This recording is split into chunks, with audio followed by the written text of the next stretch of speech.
Every day, I see business owners and thought leaders leaving money and influence on the table. I'm Jen Eads, the head broad in charge at the Brassy Broadcasting Company, where I work with business owners and thought leaders to launch podcasts that create limitless opportunities for them. In this video, I'm going to give you 10 simple tactics to help you get more out of your podcast. Leave a comment and let me know what's worked for you in creating opportunities with your podcast. Now, this first one might hurt some of y'all's feelings, but you're thick-skinned, you're tough, you make podcasts, you put content out in the world. Here it is. Your call to action sucks. You need a stronger call to action at the end of your podcast than leave us a rating and review in iTunes. Come on, you can do better than that. First off, it's called Apple Podcasts.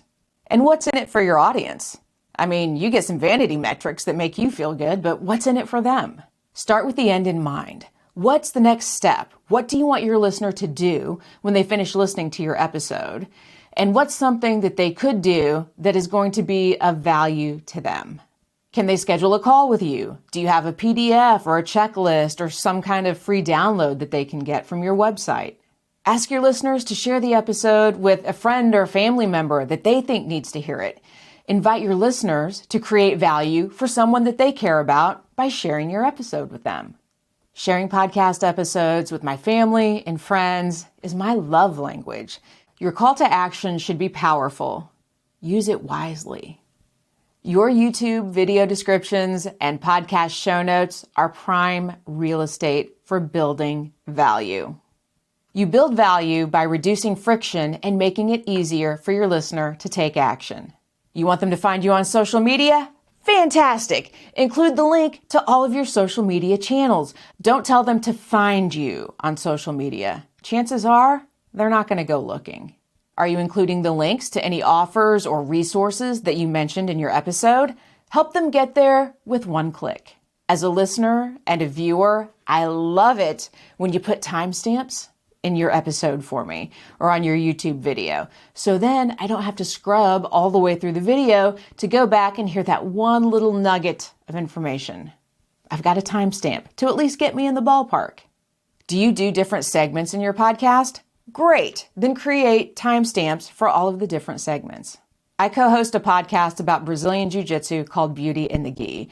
And one of the segments that we do near the end of our show is called On and Off the Mat Tips. And I've started creating a timestamp to get people specifically to that segment because they love that segment. You know who else loves timestamps?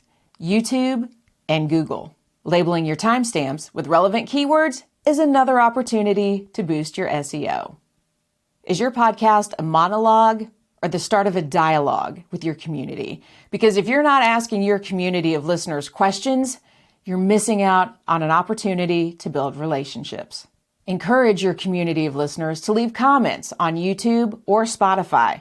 Yes, I said Spotify. Spotify recently rolled out a feature that now allows listeners to leave comments on your podcast episodes. Thank you, Spotify. Take time to actually respond to listeners when they leave you a comment or send you a question in your DMs, as long as they're not creepy. I already asked you to leave a comment on this video. What's working for you? Where are you having challenges? And I do actually take time to respond to most of the questions I get. Remember, your podcast should start the conversation, not be the end of it. I have always loved a good playlist, and now on Spotify and YouTube, you can create playlists of some of your favorite episodes for your listeners. And if you host your podcast with Libsyn, I know there you can also create categories which are like playlists. New listeners love to know which episodes they should start listening to from your back catalog. For our Jiu-Jitsu podcast, we actually started a new listener starter pack. And guess what? We linked to it in our description, so it's super easy for our new listeners to find it. It's like creating a greatest hits or a best of your podcast episodes, and it gets you more downloads from your back catalog. And if you haven't already, it's time to embrace video.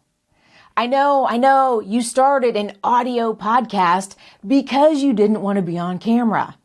I get it. Me too. Just hear me out.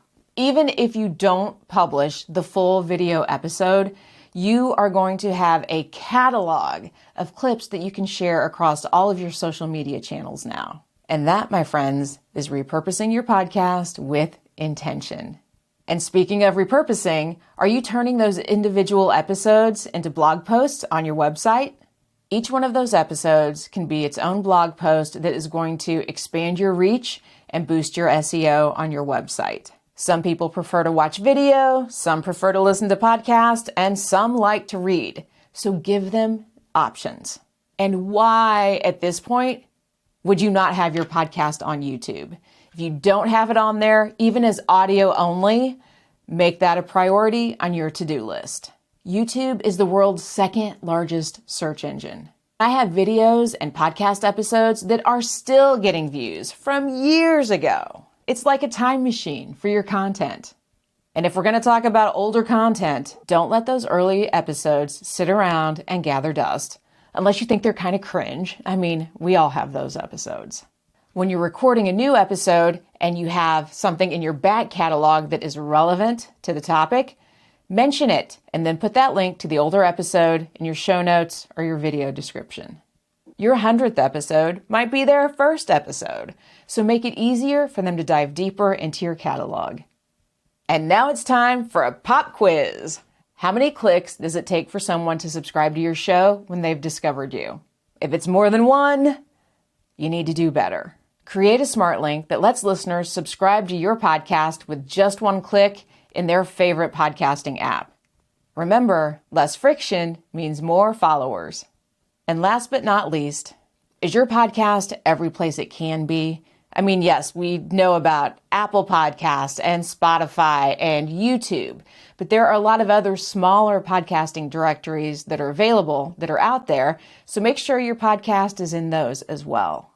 The more places you are, the better chance you have of being discovered. And put that Smartlink on your website. Put it at the end of every blog post. Make it easy for that website visitor to follow your podcast in their favorite podcasting app. Are you feeling a little overwhelmed yet and thinking, oh my gosh, Jen, that is so much more work?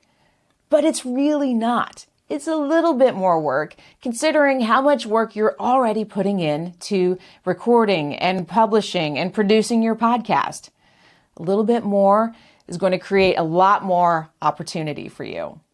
So there you have it, friends. That is 10 ways to get more out of your podcast. Which of these are you most excited to try? Drop a comment and let me know.